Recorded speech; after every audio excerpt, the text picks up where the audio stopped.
எல்லாருக்கும் வணக்கம். இன்றைக்கி பன்னீர் பாஸ்தா செய்கிறதுக்காக கொஞ்சம் பாஸ்தாவில் தண்ணி சேர்த்துட்டு அதில் கொஞ்சம் உப்பு எண்ணெய் சேர்த்து அதை தனியாக வேக விட்டு வச்சுக்கலாம். ஒரு பேனில் கொஞ்சம் பட்டர் சேர்த்துக்கலாம்.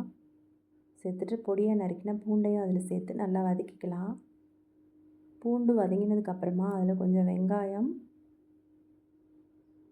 அதோட கட் பண்ண பன்னீரையும் சேர்த்து நல்லா வதக்கிக்கலாம்.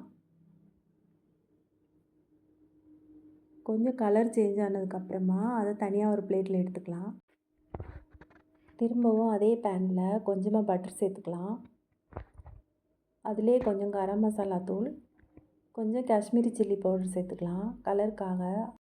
அது கூடவே காரத்துக்கு தகுந்த மாதிரி கொஞ்சம் வரமிளகாய் தூளும் சேர்த்து அரைத்த தக்காளி விழுதையும் அதில் சேர்த்து கொஞ்சம் நேரம் பச்சை வாசனை போகிற வரைக்கும் வதக்கிக்கலாம்.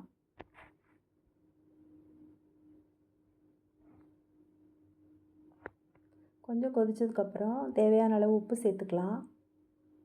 அதிலே கொஞ்சம் இஞ்சி பூண்டு பேஸ்ட்டையும் சேர்த்து நல்லா வதக்கிக்கலாம். வதங்கி பச்சை வாசனை போனதுக்கப்புறமா வேக வச்ச பாஸ்தாவை அந்த தண்ணியை வடிகட்டாமல் அதோடையே சேர்த்துக்கலாம். அந்த தண்ணி சேர்க்கும்போது நமக்கு கொஞ்சம் கிரேவி திக்காக இருக்கும். இது கூடவே கொஞ்சம் டொமேட்டோ சாஸ் சேர்த்துக்கிறேன். அது கொஞ்சம் ஸ்வீட்னஸ் கிடைக்கும். அதுக்காக உங்களுக்கு வேண்டான்னா ஸ்கிப் பண்ணிடலாம். இதிலே கொஞ்சம் சீஸ் க்யூப்ஸையும் சேர்த்துட்டு கிளறி விட்டுட்டு கடைசியாக நம்ம ஏற்கனவே வதக்கி வச்சுருக்க பன்னீர் ஆனியனையும் சேர்த்துக்கலாம். சேர்த்து ஒரு 2 நிமிஷம் மூடி போட்டு வச்சிடலாம்.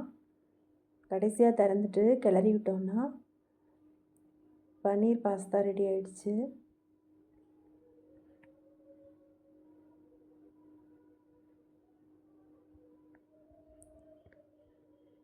தேங்க்யூ.